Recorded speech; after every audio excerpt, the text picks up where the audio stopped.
Skillet, any kind of oven-proof skillet. I love using a cast iron skillet. And then I'm gonna cut up some peppers and onions because fajitas.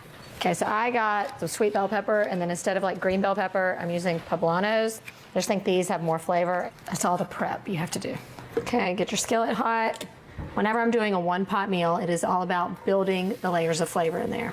So the first layer of flavor is gonna happen when I saute these peppers and onions. So you want it really hot so that they caramelize. So you let it go like 4 or 5 minutes without even stirring, and then you get that color.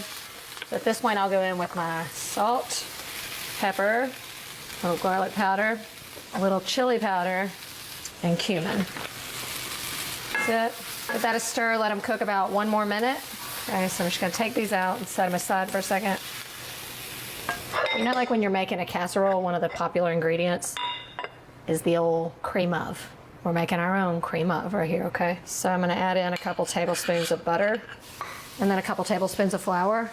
Cook that down a bit. So we've made our little roux, and then you just add a liquid. Then you've got cream of whatever you want it to be. So I'm gonna add in a can of like fire roasted tomatoes and green chilies with their juices in here. And the acid from this is going to release all that flavor from the bottom of the pan. And then I'm gonna add in a little bit of chicken stock. Basically, I want a really thick kind of gravy at this point. This is gonna be like the main base of our casserole.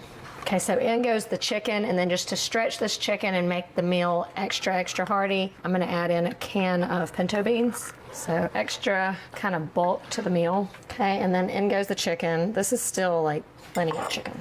This is gonna be just a crowd favorite. Cheese, you can use pre-shredded here or shred your own. Add in about half your cheese. Then our peppers and onions.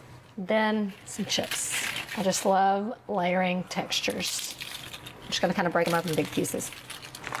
And then the rest of your cheese. At this point, if you're meal prepping, you can leave it at this, stick it in the fridge, or you can go straight into the oven and cook it till it's all bubbly.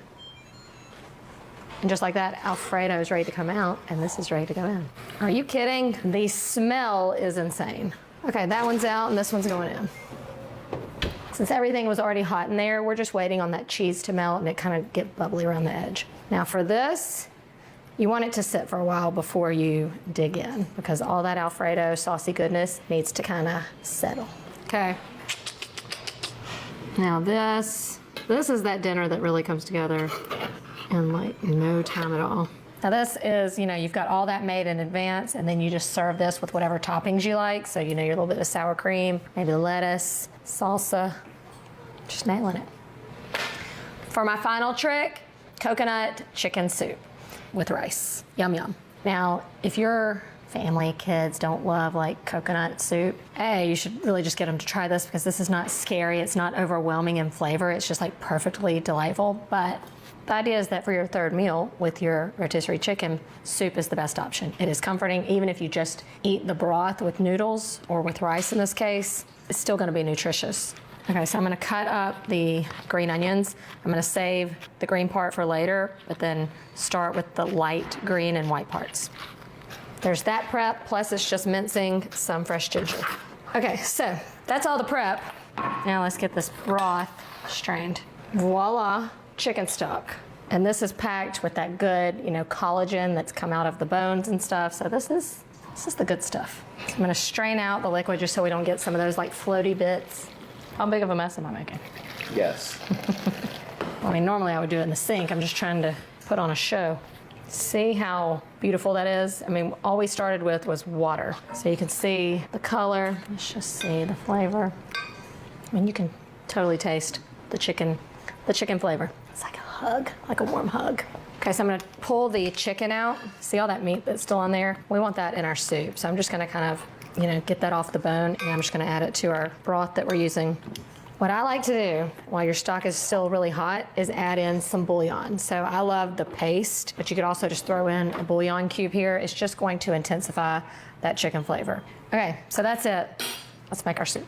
All right, so you're just going to get another pot or the same pot you used earlier. I'm gonna go in with coconut oil, but just to get our veggies sauteed. Okay, so I'm just gonna sweat these onions down a little bit in the oil along with our ginger.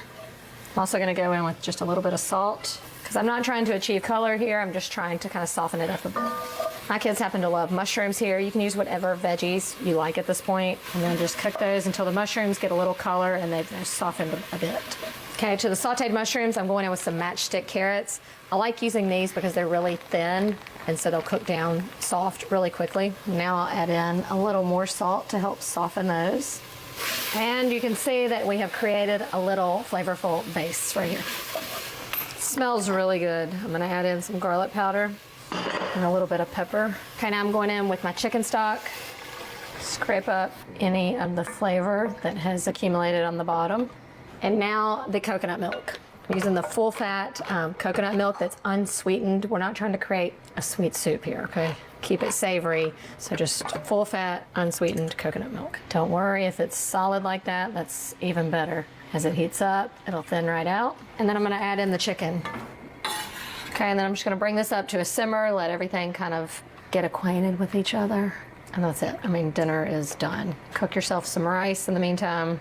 I'll stir in my green onions at the end, and we'll dish it all up.